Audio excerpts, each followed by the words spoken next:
This Israel cannot just sit watching our citizens under attacks. The Israeli government has forbidden all foreign journalists from entering the Gaza Strip. To find out how this situation of complete isolation is affecting the citizens of Gaza, The Real News spoke to local journalist Sameh Habeeb, who joined us by phone from Gaza City. Journalists are not allowed to get into the Gaza Strip since more than 3 weeks now. Ran out of fuel. There is no electricity, but in a few places, in some neighborhoods, you can find electricity, but in other areas you cannot find electricity. But as for the food, we do have some sufficient food, but within 14 days the bread will run out. Within 14 days. Basically, the Gaza hospitals depend only on the generators.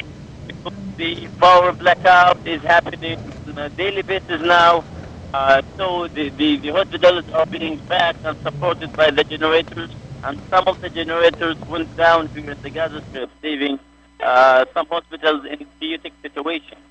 The other issue is the issue of preventing the sick people to travel outside for treatment from Egypt and Israel.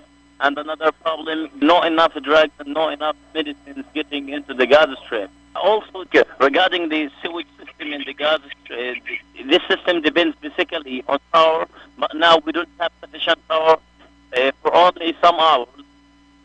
So they depend only on the generators.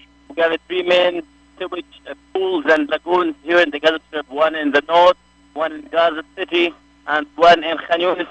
Some of the lagoons are leaking into the fresh drinking water in its wells.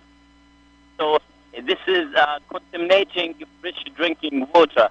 As a result of the continuous cut of electricity in the power plants, we are facing a serious problem in providing the population of its essential needs of water supply. In addition to that, we are facing now problem in treating the produced wastewater, and this is in link with the continuous closure of Gaza commercial borders, which resulted to a severe shortage in our materials for operation and maintenance. Natural and normal flow of materials, chlorine should be allowed to the CNW. Swollen sewage lagoons from lack of treatment bring the threat of flooding, a phenomenon Gazans know all too well. A heavy rain will be taking place, and it will be overwhelming some places in the neighborhood.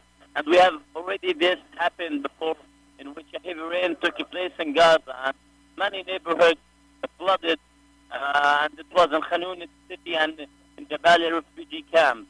And the problem exists also in the ability of the Gaza's authority to respond for such crisis. And we have already around 77 million liters of sewage water leaking and contaminating the Mediterranean Sea, causing a very big problem for the fishing and fish resources. While the situation in Gaza is clearly a devastating one, Gazans are trying to go on with their lives. Children are still going to school, and the educational system is still working, but even when you don't have electricity in your house, my sisters, they cannot study well after they get to my home because they don't have light most of the time to study. But they go to school, they study, life goes on despite what we have here. The people are generally frustrated here, and they think that this policy of collective punishment is false, it's wrongful, it's bad, and it's more harmful for the Israelis than it's better, because it makes like a kind of hatred growing with the new generation. Today there was a music concert in Gaza against the Israeli state, and it was a message for the international community to say that we Palestinians, we need freedom, we fight only for freedom, we don't fight for any other thing. And this is the mainstream, and the people are saying this in Gaza. This is the sort of thing we can build right now without anyone else's permission from the government or from the business community. It's the power's in our hands. If we're not going to sleepwalk into more wars, and into environmental disaster. We think we need to start with a television news network that won't bow to pressure and has the courage to seek facts. And that means independent economics. And that's why we need you.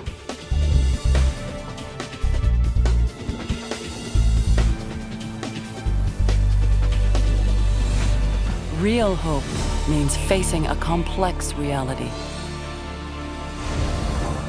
Your tax-deductible donation makes it possible. Please contribute. Visit therealnews.com.